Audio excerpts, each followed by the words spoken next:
Bonjour à tous, on se retrouve aujourd'hui pour une nouvelle vidéo dans laquelle je vais vous donner mon top 30 de mes matchs préférés de l'Undertaker.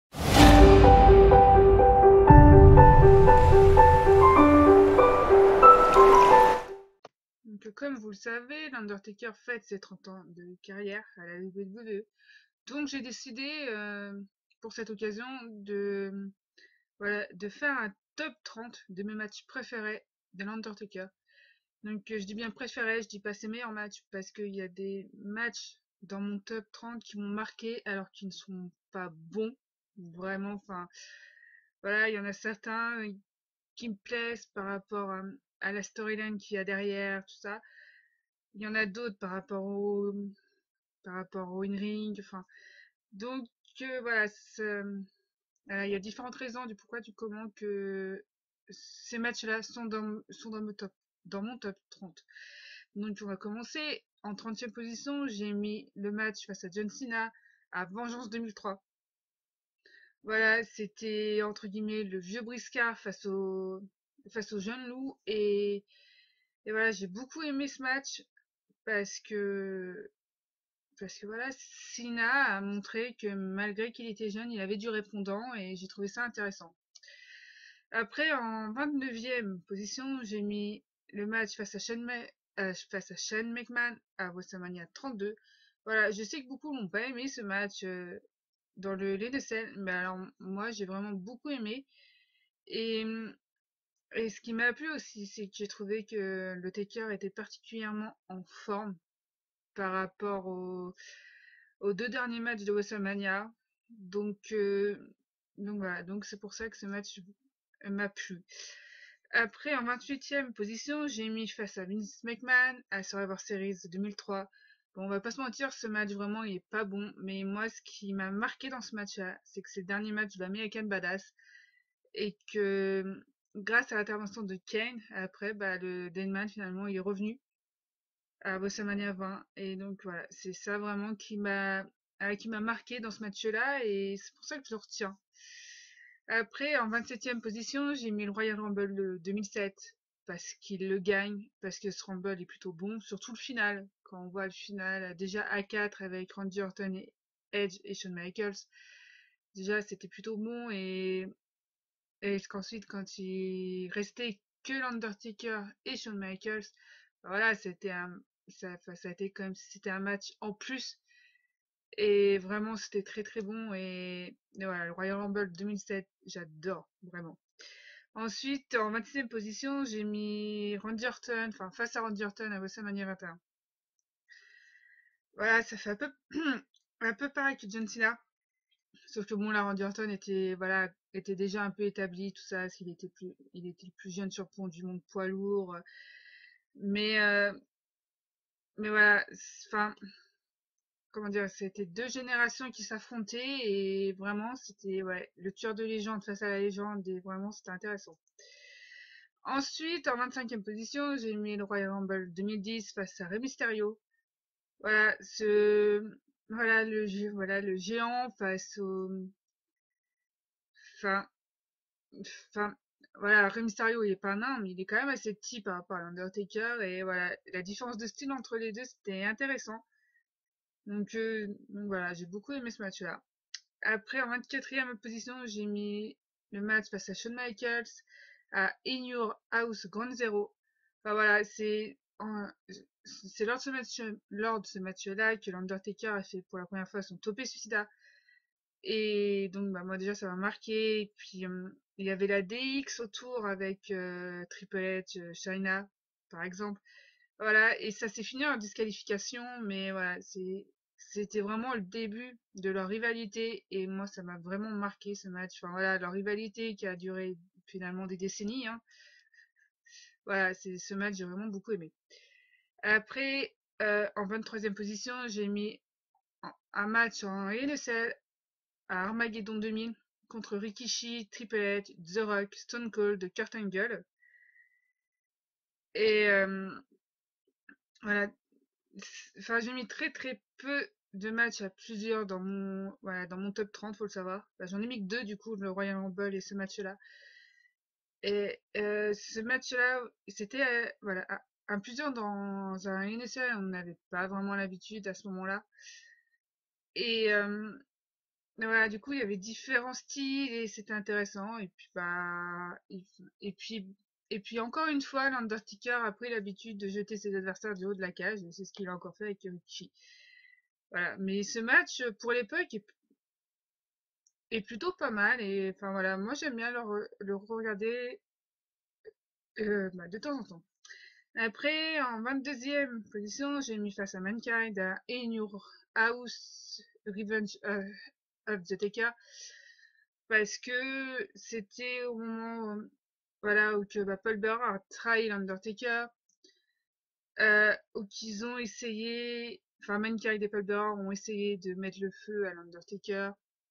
Et, euh, et voilà, et à la fin du match, bah voilà, il y a l'Undertaker qui se venge et qui brûle Paul Bearer. Voilà, sinon le match en soi, bah c'est, enfin, il est plutôt bon quoi. Enfin, bon après avec Mankind, il faut pas non plus s'attendre à beaucoup de techniques, mais c'était un match voilà avec une grande psychologie derrière et moi j'ai beaucoup aimé ce match. Ensuite, en 21e position, j'ai mis face à Brock Lesnar dans le Hell in a Cell en 2015, dans le pay-per-view du même nom. Parce que, enfin voilà, les nacelles entre l'Undertaker et Brock Lesnar ont toujours été très bons. Enfin, il y en a eu que deux, mais ils ont toujours, enfin voilà, il y a une très très grande alchimie entre les deux. Bon, c'est pas pour rien qu'ils sont amis enfin voilà, en dehors du catch, ces deux-là sont amis. Donc voilà, ils ont une très grande alchimie sur le ring et voilà, et la rivalité qu'il y avait, enfin voilà, l'Undertaker qui a essayé de faire un heel turn, mais bon, l'Undertaker c'est impossible maintenant qu'il fasse un heel turn. Mais voilà, et du coup, c'était ça qui était intéressant. Voilà, c'était l'Undertaker qui était censé être heel et Brock Lesnar était censé être face, si on peut dire. Mais c'est Brock Lesnar qui se faisait huer, c'était assez fou. Et enfin voilà, c'était vraiment un Hell in a Cell qui était quand même assez violent, si on peut dire. Voilà, on était quand même enfin là dans l'ère PG, il y a eu du sang, voilà, des armes qui ont été utilisées. Ils ont même démonté le ring. Donc c'était vraiment intéressant pour l'époque parce que bah on n'a plus l'habitude de voir ça actuellement et donc voilà, c'était bien. Après on rentre dans le top 20.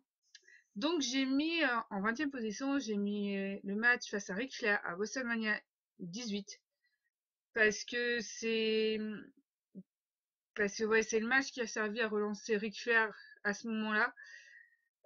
C'est lors de ce match-là qu'on a découvert finalement que l'Undertaker était invaincu à WrestleMania.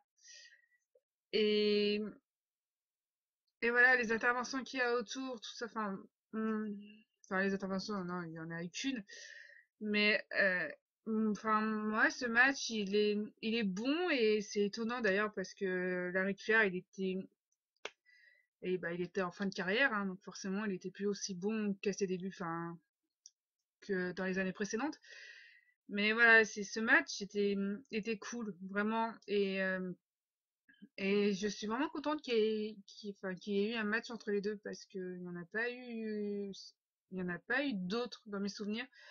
Donc c'est vraiment bien qu'il y ait eu un match entre les deux et surtout la rivalité autour qui inclut bah, le fils de Ric Flair et non franchement c'était sympa.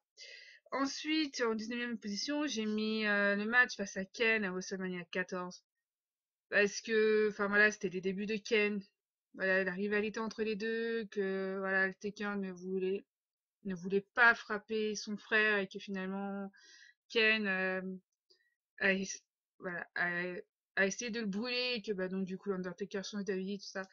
Non, c'était vraiment le match en soi, c'est il est bon mais c'est sans plus, mais c'est vraiment toute la storyline qu'il y a autour qui est vraiment marquant et faut être là et c'est ça qui faut être là qui permet de retenir ce match-là quoi. Ensuite, en 18e position, j'ai mis le match face à Edge à SummerSlam 2008, donc dans le Hell in a Cell. Oui, ce qu'il faut savoir que le Hell in a Cell, c'est ma stipulation préférée, donc c'est pour ça qu'il y a beaucoup de matchs en Hell in a Cell. Donc voilà, ce match face à Edge, voilà, c'était plus ou moins la fin de la rivalité entre les deux. Et enfin voilà, c'est Edge a essayé voilà, de comment dire, d'utiliser sa spécialité dans les TLC matchs. Il a essayé de l'emmener dans le NSL et donc il y avait des tapes partout et c'est ça qui est bien. Ils ont mélangé les deux styles et enfin puis bah de toute façon entre les deux ça a toujours donné des, des très bons matchs. Enfin donc bah forcément ce match ne peut que être enfin voilà dans mon top 30. Ensuite en 17e position c'est encore face à Edge à WrestleMania 24. Voilà, je vais pas en dire plus que voilà que pour le match précédent parce que enfin voilà, les matchs sont très très bons entre les deux. Là on on a même pensé que Edge pourrait réussir à battre le Taker à WrestleMania. Bon, c'est pas le cas, mais le match a vraiment été très très très très bon. Ensuite, en sixième position, j'ai mis le match face à Jeff Hardy qui a eu lieu lors d'un Raw en 2002 dans un ladder match pour le titre universel, je crois que c'était ça le nom. Et enfin, voilà, et ce match, enfin voilà, Jeff Hardy a réussi à avoir le respect du Taker lors de ce match et voilà, les échelles ont été hyper bien utilisées. En plus, bon, Jeff Hardy, enfin, voilà, c'est sa spécialité, hein. Donc, non, franchement, ce match, si vous ne l'avez jamais vu, franchement, il faut le voir. C'est peut-être un des meilleurs ladder match de l'histoire. Pas le meilleur, mais un des meilleurs, c'est sûr. Ensuite, en 15e position, j'ai mis le match face à Batista à WrestleMania 23. Voilà, ça fait un petit peu pareil que Edge. En fait, Batista et l'Undertaker, enfin voilà, il y a eu que des bons matchs entre les deux. Et, euh, et voilà, ils ont réussi à nous faire douter si Batista allait réussir à battre le Taker. Bon, finalement, ça n'a pas été le cas, mais voilà, il y a eu que, enfin, voilà, ce match vraiment, il est très très bon. Ensuite, en 14e position, j'ai mis un autre match face à Randy Orton. C'est le match face à Armageddon 2005, encore dans un NSL. Mais voilà, c'était vraiment la fin de la rivalité et enfin voilà, enfin voilà, c'était vraiment l'aboutissement de la rivalité. Donc voilà, dans un NSL, il n'y a rien de mieux. Et enfin voilà, il y a vraiment eu de la violence, de la psychologie. Enfin voilà, Bob Orton qui essaye d'intervenir et bon, finalement, il se prend. Si je me trompe pas, c'est un Tombstone qui s'est pris, si je me trompe pas. Et enfin voilà, ce match vraiment, il est vraiment très très bon. Bon, en même temps, les matchs, c'est pareil entre Randy Orton et l'Undertaker. Enfin voilà, c'était que des bons matchs aussi, donc voilà. Ensuite, en troisième position, j'ai mis encore un match face à Batista. Backlash 2007. Voilà, c'était dans un last man standing. Et voilà, les last man standing, habituellement, ils sont longs et lents. Et en fait, là, j'ai pas ressenti vraiment voilà, la longueur du match, en fait. Pour moi, c'est passé hyper vite. Je me suis pas ennuyée. Et puis la fin. Voilà, voilà, c'est qu'ils ont pas réussi à se départager et donc ils se retrouvent dans le décor et ça fait tout exploser. Mais non, franchement, ce match-là, il est vraiment très très bon aussi. Ensuite, en 12e position, j'ai mis face à Edge à One Night Stand 2008. Voilà, déjà, faut savoir, ce pay-per-view est mon pay-per-view préféré. Voilà, dans ce pay-per-view, il y a que des beaux matchs, hein, il y a vraiment rien acheté. Et voilà, ce match-là, voilà, pour moi, il surpasse les autres matchs qui ont été faits entre les deux. Et voilà, et la fin que bah, c'est l'Undertaker perd, bah, finalement il est renvoyé. Et non, bon, enfin voilà, là vraiment ce match, il faut vraiment le voir. Vraiment, voilà, je vous le conseille fortement, il faut le voir.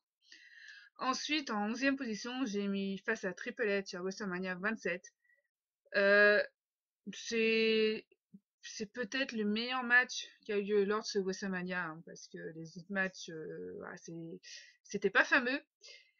Et mais fait là ce match, enfin c'était vraiment, enfin c'était hyper violent. Enfin c'était plus dans la brutalité. Et c'est ça que j'ai beaucoup aimé en fait. Ils ont pas hésité alors que bon ils commençaient déjà à se faire vieux à cette époque et voilà ils ont pas, voilà, ils ont pas hésité à utiliser les barricades, les tables des commentateurs, et enfin voilà, et vraiment, c'est ce match, il a été, enfin, voilà, l'Undertaker a vraiment été au bout de lui-même lors de ce match-là. Il a pas pu se relever à la fin. Et c'est d'ailleurs ça qui a, en fait, là, qui a amené le match l'année d'après. Mais non, vraiment, ce match, enfin, en fait, là, moi, personnellement, j'ai totalement adoré ce match. Ensuite,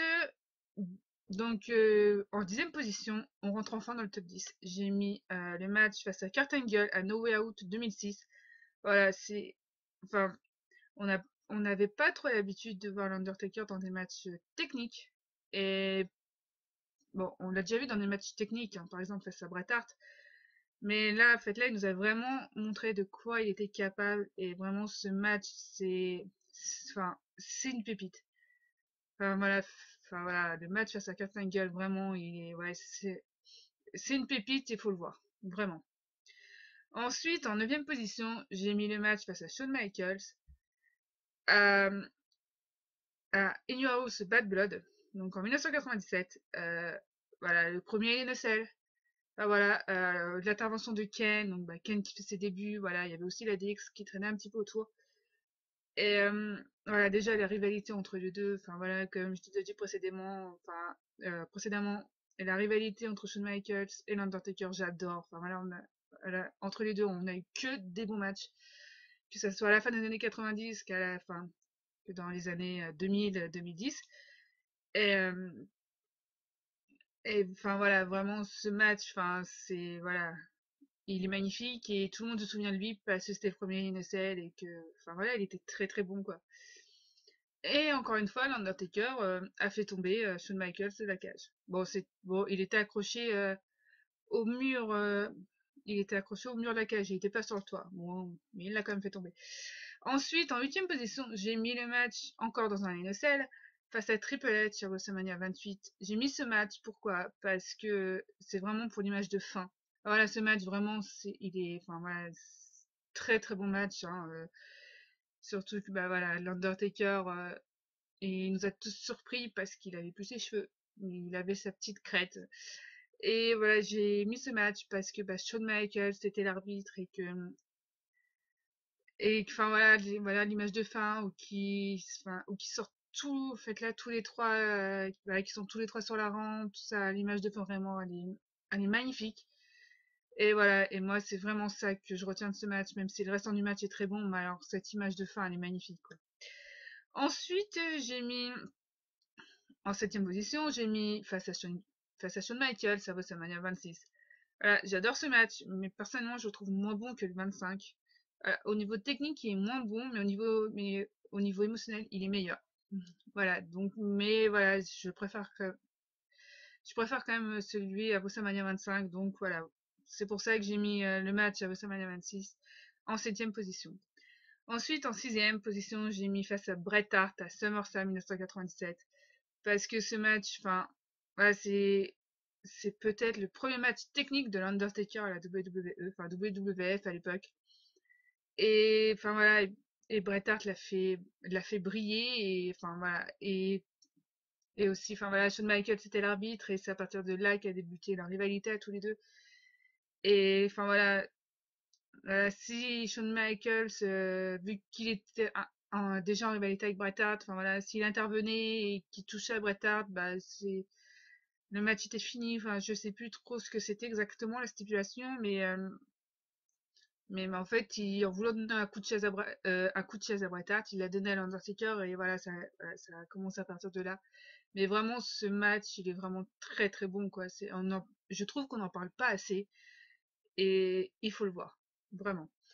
Ensuite, en 5e position, j'ai mis face à Triple H à WrestleMania 17. Parce que, enfin voilà, le premier match entre les deux.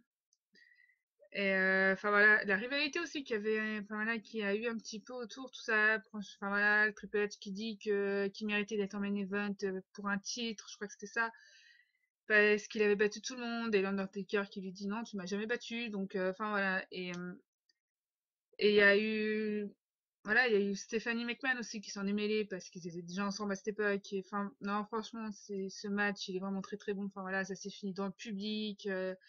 Non, franchement, ce match est très bon. Ensuite, en quatrième position, j'ai mis le match face à Mick Foley dans un Hell in a Cell au King of the Ring 1998. Voilà, ce match, c'était automatique enfin voilà, qu'il soit aussi haut dans mon classement parce que ce match, enfin, il est pas technique, mais voilà, il est mémorable par rapport aux chutes de Mick Foley, enfin de Mankind, hein, du coup. Et enfin voilà, c'est ce match, enfin voilà, il est, en fait là, moi, j'adore les Linucell parce que bah voilà, ce qu'on cherche, c'est qu'il y ait de la violence, tout ça, et c'est ce qu'il y a eu. Et voilà, et moi, c'est pour ça aussi que je retiens ce match. Ensuite, donc dans mon top 3, voilà, on arrive enfin au podium. Donc en troisième position, j'ai mis le match face à AJ Styles à WrestleMania 36. Voilà, mes deux catcheurs préférés qui s'affrontent. Voilà. En plus, ce qui était bien, c'est que du coup, ils n'ont pas fait sur un ring parce que je suis pas sûre que sur le ring, ça, en fait, là, ça aurait été bon, même s'il y aurait eu AJ Styles. Mais c'est que là, ils ont fait un match cinématographique et ça l'a rendu tellement. Enfin voilà, en fait, moi, j'ai totalement adoré. Et ouais, non, enfin, franchement, c'était magnifique. Ensuite, en deuxième position, j'ai mis le match face à Shawn Michaels à WrestleMania 25. Voilà, comme j'ai dit pour le match à WrestleMania 26, voilà, moi, je préfère ce match-là.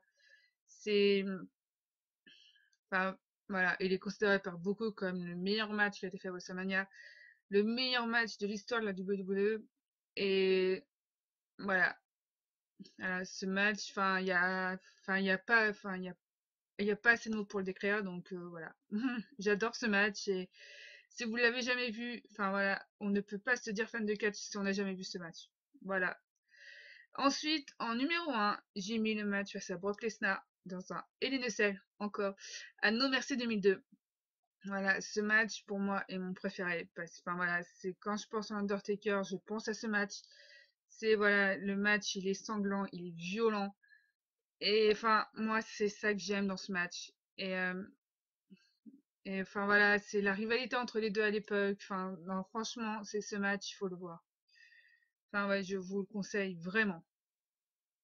Voilà, c'est ce match, il faut le voir au moins une fois, vraiment.